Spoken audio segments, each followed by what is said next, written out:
Steph Curry getting waived by the Golden State Warriors sounds impossible on its own, but it reportedly started after he stepped in to defend Steve Kerr during the fallout from his firing. What looked like a loyal move on the surface may have shifted the mood inside the organization in a way nobody expected, but he's unbothered. To be honest, that's not something I really worry about too much.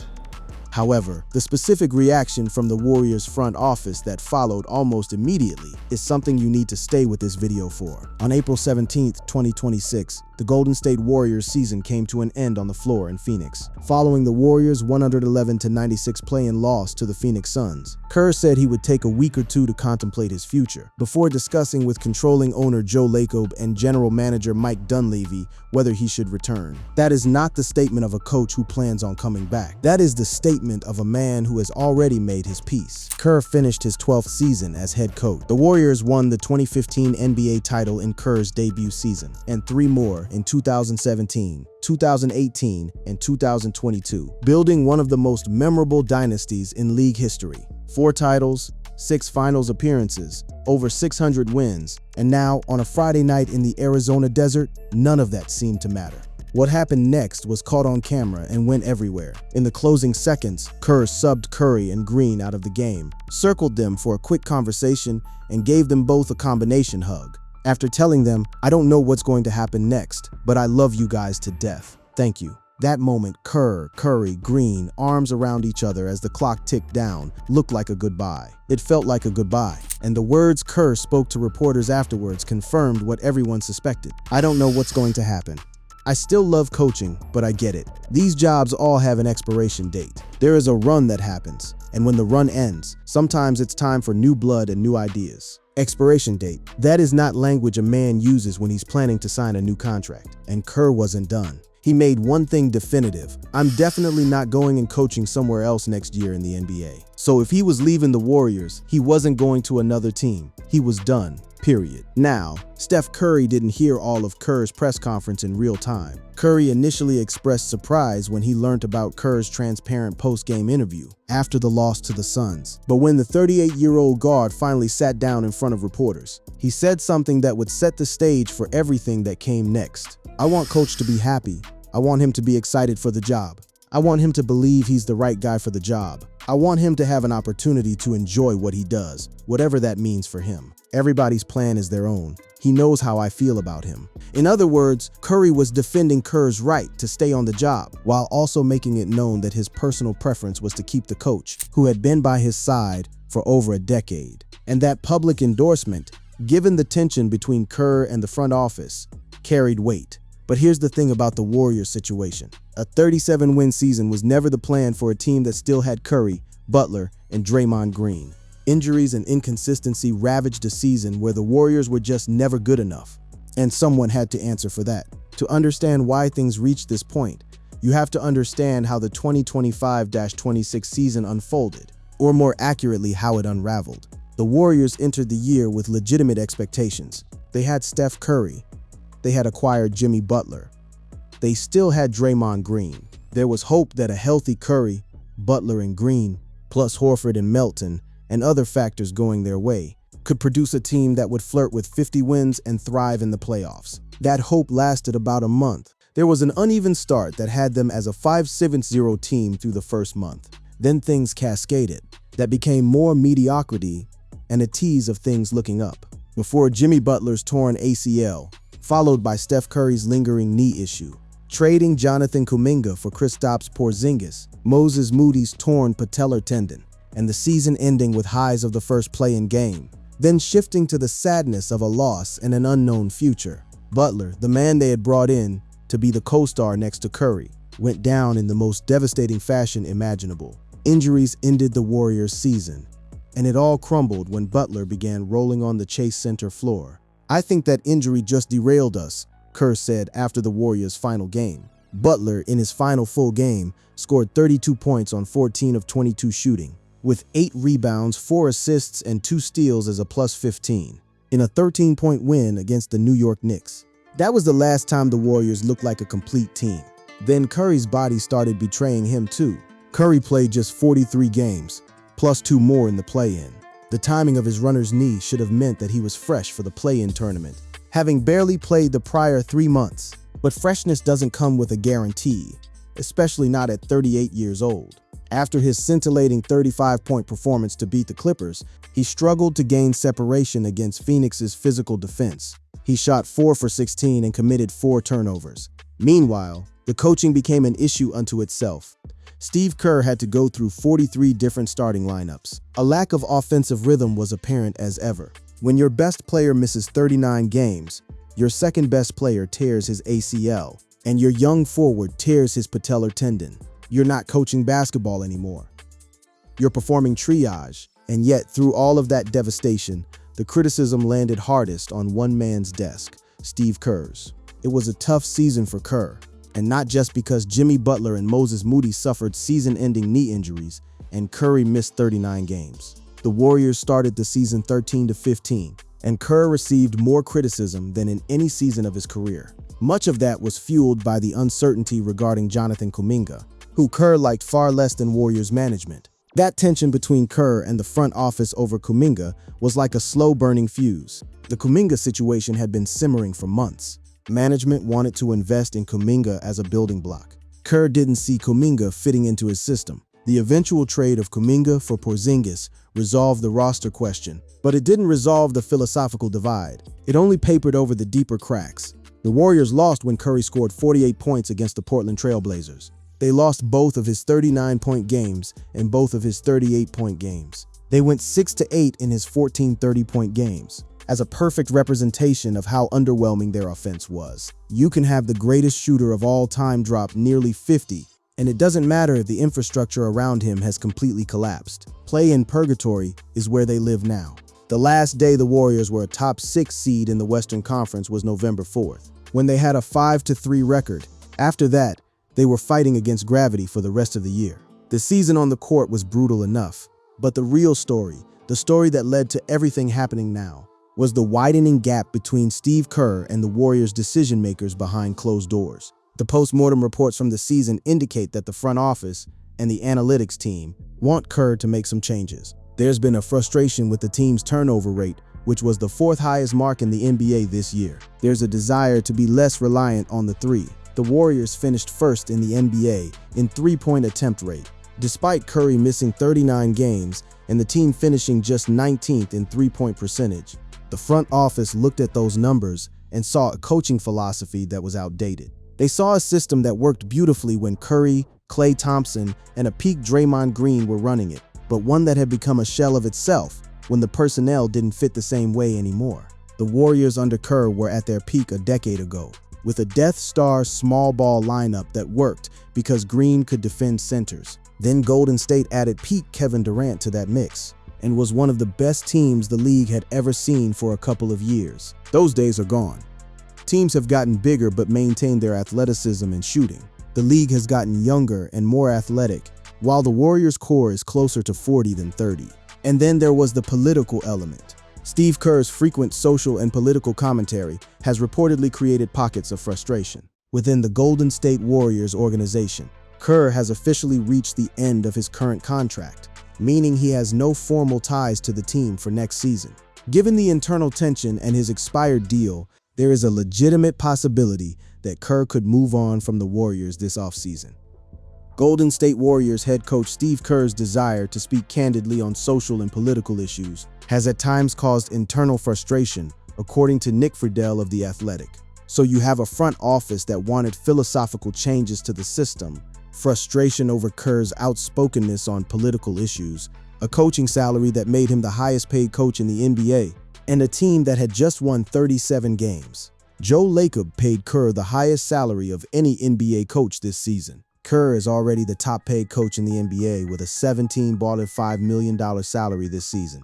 Kerr's players have expressed the hope that he'd continue as head coach, but management may not feel the same way, especially after paying Kerr $17.5 million last season and having a luxury tax bill of around $68 million on top of their $208 million payroll. If ownership wants to cut costs, one of the NBA's highest paid coaches is an obvious place to start. The Warriors front office wasn't just passively waiting for Kerr to decide. They were already looking at replacements. The Warriors, according to Yahoo's Kevin O'Connor, have begun sniffing around current Florida coach Todd Golden as a potential replacement if the 60-year-old Kerr does not return.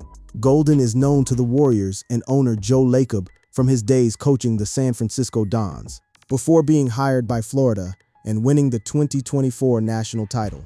Golden responded to the speculation this week by telling reporters that "I'm definitely planning on coaching the Gators next season." One of the reported reasons the Warriors front office would be interested in Golden is his analytics-friendly approach. An analytics-friendly approach.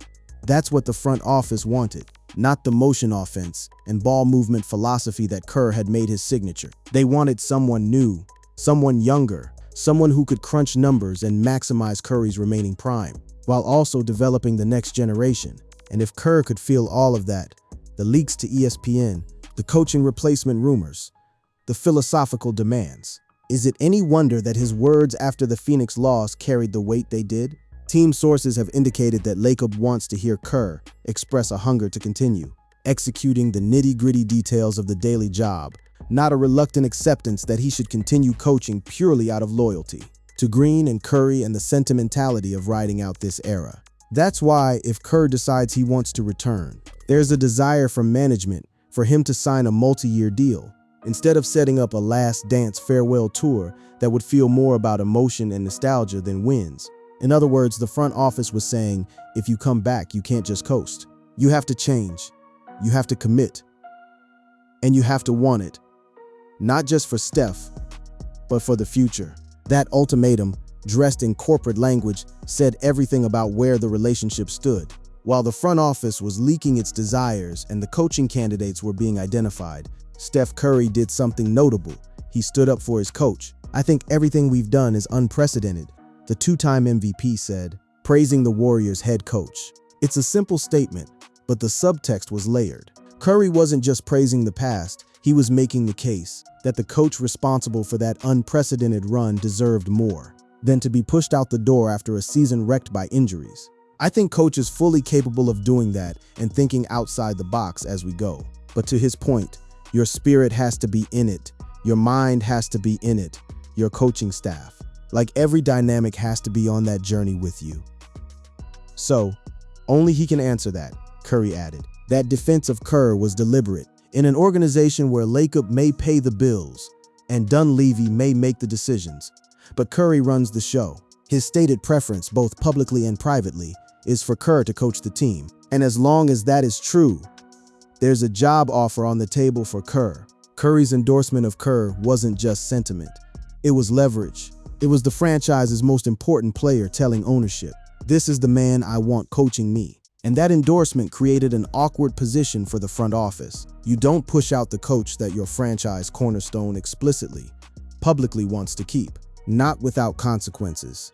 Draymond Green, for his part, read the room differently. "I've never been so uncertain since early in my career on what happens next, but I'm truly at a loss now because you just don't know what direction will be what." Steph, myself, Steve shared a moment in what could be our last time playing with Steve as our coach. I'm happy we got to share that moment, and he didn't miss the moment.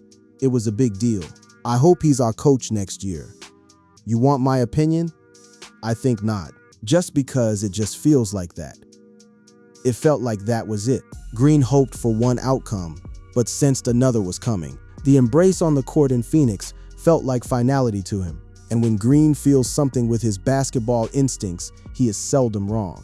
The players who went through exit interviews echoed similar sentiments. Each Kerr question produced the same answer. They want him back. "Steve is really, really special for me," Gui Santos said.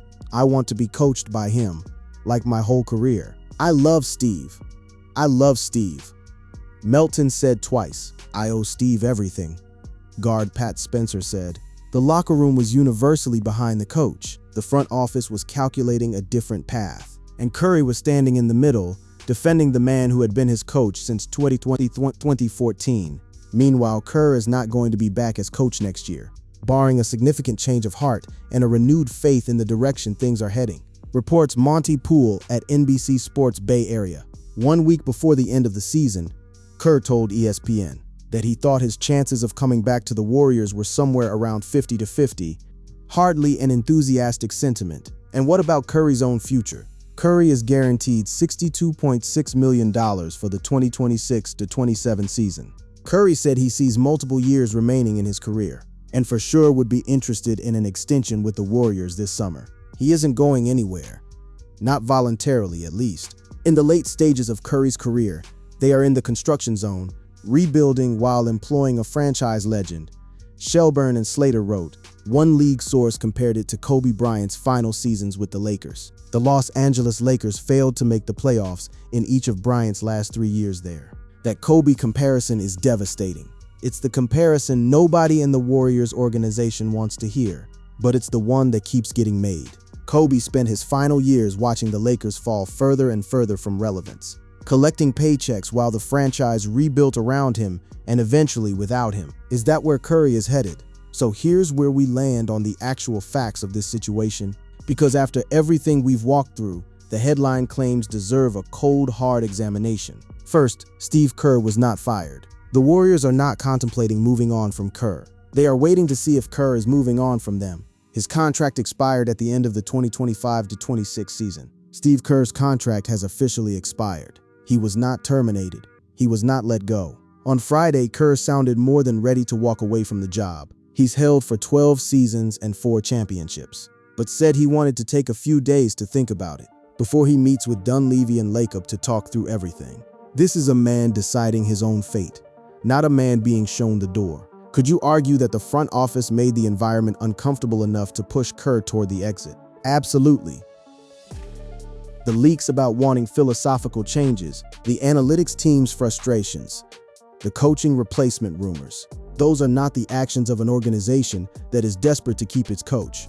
But there is a canyon of difference between creating conditions for departure and firing someone. Kerr is making this call on his own terms. Second, Steph Curry has not been waived. Curry has 1 season and $62.6 million remaining on his contract. He said he for sure would be interested in having extension conversations with the Warriors this summer. Curry is 38, but still an all-star caliber player, and said he envisions his career lasting multiple more seasons. Not only has Curry not been waived, the Warriors are actively planning to discuss a contract extension with him worth up to $136.7 million over 2 years. You don't offer $136.7 million to a player you're about to waive. As Kendrick Perkins put it, he's not available, and he should never be available. He is a dying breed, the last of a dying breed, the Tim Duncan of this generation, and he's going to retire in a Golden State Warriors uniform. That should never come across our minds again. What is true is this: the Warriors dynasty is fracturing. The Warriors are no longer trying to bridge 2 timelines. They are trying to prevent one from collapsing. If Kerr leaves and Green restructures, the 2026-27 Warriors will look vastly different, leaving Steph Curry to carry the torch of a dynasty that may have finally reached its expiration date. Curry defending Kerr was real. The tension between the front office and the coaching staff is real. The possibility that Kerr walks away from the franchise he transformed into a dynasty is very real. But the specific claims in the title, that Kerr was fired and that Curry was waived for defending him, those are not what happened. What actually happened might be even more compelling. A dynasty is dissolving in slow motion, with the greatest shooter in the history of the sport standing in the wreckage, defending the coach who helped him build everything, while the people who write the checks quietly plan for the next era. Kerr owns a 604-353 coaching record. His playoff record of 104-48 is nearly unmatched among coaches with at least 100 playoff games. His .684 winning percentage is second only and barely to his former Bulls coach, Phil Jackson. That is the legacy. That is what is at stake. And Curry knows it, which is exactly why he stood up and said what he said. Whether Kerr comes back or walks away, whether Curry gets his extension or eventually demands a trade, this much is certain: the Warriors, as we knew them, are gone. They're no longer perennial title contenders, and everyone knows it. They're a fading dynasty, and everyone knows it. The question now is not whether the end is coming. The question is how many more sunsets they have left, and whether they'll watch them together or apart.